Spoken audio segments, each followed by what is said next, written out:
नमस्कार. T online form भरत असताना परीक्षा माध्यम निवड करताना भाषा 1, भाषा 2 कोणती निवडायची या संदर्भात संभ्रम निर्माण होतो. तुमच्या बाबतीतही असंच होते का?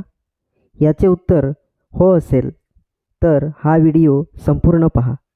यासाठी आपण 3 वेगवेगळे संदर्भ पाहणार आहोत. पहिला, NCTEने 11 फेब्रुवारी 2011ला राज्यांना दिलेल्या TET संदर्भात मार्गदर्शक सूचना. यातील फक्त आपल्या विषयापुरते पाहूया. पेज नंबर 3वर TET पेपर 1 व पेज नंबर 4वर TET पेपर 2 भाषा 1 व 2 निवड संदर्भात माहिती सांगितलेली आहे. त्याचा मराठी अनुवाद पाहूया. भाषा 1 साठीच्या चाचणीचे प्रश्न हे शिक्षणाच्या माध्यमाशी संबंधित कौशल्यावर आधारित असतील. भाषा 2 ही भाषा तुम्ही निवडलेली भाषा 1 सोडून इतर उपलब्ध ऑप्शनपैकी असेल.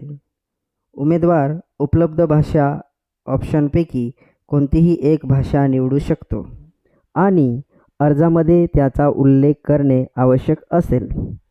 भाषा 2 मधील चाचणीचे प्रश्न भाषेतील घटक, संवाद आणि आकलन क्षमतेवर आधारित असतील.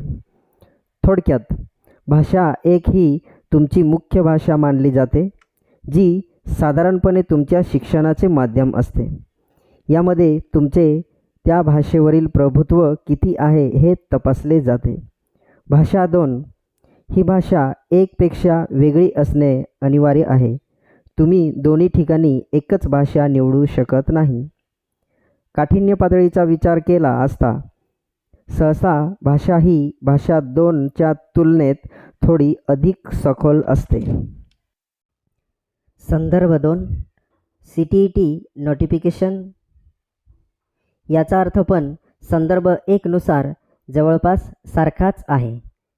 भाषा 1 मधील प्रश्न हे शिक्षणाच्या माध्यमाशी संबंधित नैपुण्यावर आधारित असतील. भाषा 2 मधील प्रश्न भाषेचे घटक, संवाद आणि आकलन क्षमतेवर आधारित असतील. संदर्भ 3 महाराष्ट्र शासन यांचे महाराष्ट्र राज्य शिक्षक पात्रता परीक्षा आयोजन दिनांक 15 ऑक्टोबर 2013चे पत्र. पहिल्या मुद्द्यानुसार TET ही मराठी, उर्दू आणि इंग्रजी या माध्यमातून करण्यात यावे. थोडक्यात, या 3 माध्यमांद्वारे TET परीक्षा आयोजित केली जाते. हे 3 माध्यम वगळता इतर माध्यमांचे विद्यार्थी मराठी अथवा इंग्रजी माध्यमातून परीक्षा देण्याचा पर्याय आहे. भाषा 1 मराठी निवडली तर दुसरी इंग्रजी.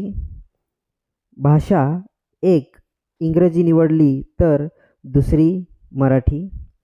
भाषा 1 उर्दू निवडली तर दुसरी मराठी किंवा इंग्रजी. तसेच हिंदी किंवा इतर माध्यमांसाठी सुद्धा मराठी किंवा इंग्रजी हा पर्याय उपलब्ध आहेत. भाषा 1 म्हणून हिंदी निवडली, दुसरी मराठी निवडली तर पेपर 1 साठी उरलेले 3 विषय CDP, गणित, परिसर अभ्यास हे मराठीतून असतील. पेपर 2 साठी CDP, गणित व विज्ञान अथवा सामाजिक शास्त्रे हे देखील मराठीतून असतील. संदर्भ 4 महाराष्ट्र शासनाच्या GR नुसार TET व CTET समान आहे हे आपल्याला माहीत आहे. TET किंवा CTET पेपरचा विचार केला असता 5 विषय असतात. येथे आपण फक्त CTETचा विचार करूयात. 5 पैकी 4 विषय हे हिंदी भाषेतून असतात. मग TETत मराठी सोडून इतर परीक्षा माध्यम निवडल्यास अडचण येईल का? नाही ना? मित्रांनो, या व्हिडिओतून TET परीक्षा माध्यम संदर्भात असलेली संभ्रम अवस्था दूर करण्याचा माझा छोटासा प्रयत्न होता. धन्यवाद.